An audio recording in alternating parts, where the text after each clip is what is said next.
It's the greatest feeling in the world, and to say we really want to be as good as we can possibly be.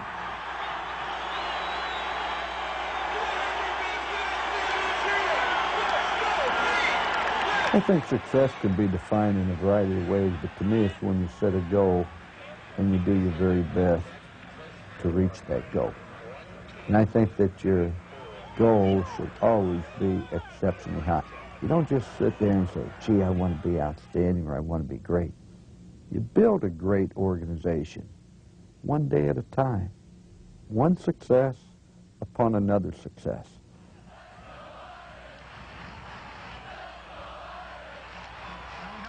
The key thing you have to remember is the word win.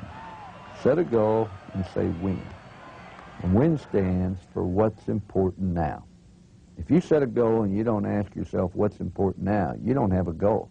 You have a wish list. Boy, I wish this would work out.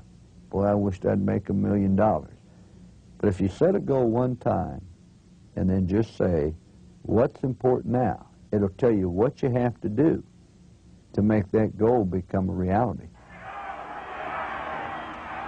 I never had a great football player that never got knocked down. But the great ones are the ones that won't stay down.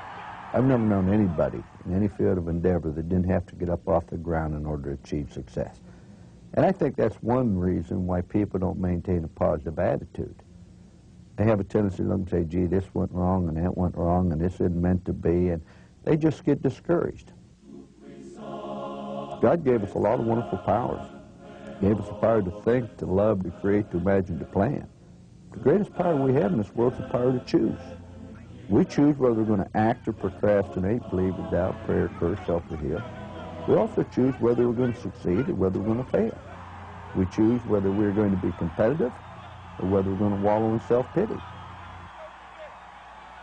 When I came to the University of Notre Dame, I told our football players that we would never be successful until they refuse to accept mediocrity. You can't pay people to win. You can't pay people to be outstanding. That has to be something deep down inside that says, I don't want to lose. I want to succeed. Self-image is motivation. If you can raise the self-image of people, you're going to raise their efficiency.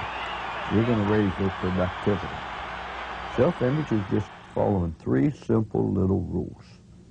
Rule number 1 is do what's right. Referred to as the do-right rule. You know the difference between right and wrong? Do what's right and avoid what's wrong. I think it's right to be on time. It's right to be honest. If you do what's right, you're going to like yourself deep down inside. The second rule you have is you're going to do the very best you can. I'm not going to accept mediocrity if you're capable of doing better. I think when you put your head on your pillow late at night, worn out and tired and exhausted, if you've gone the extra mile, if you have made every available effort or resource within your body to achieve excellence, you're going to like yourself, and you're going to know it's just a matter of time until you achieve success. The third rule we have is so simple, and that's just treat other people as you'd like to be treated. It's referred to as a golden rule. If you have a group of people caring about one another, you're going to have tremendous morale. Now, I believe that self-confidence just comes from doing those 3 things. Those are the only 3 rules we have on our football team.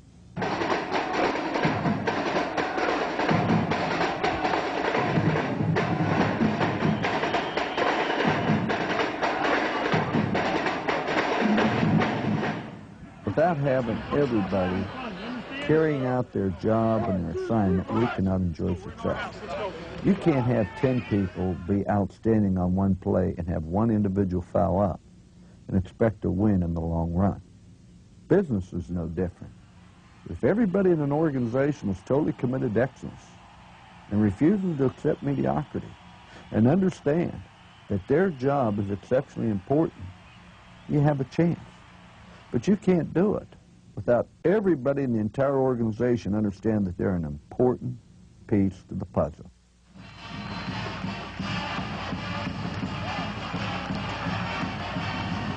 Let's be as good as we can possibly be and as soon as we can possibly be.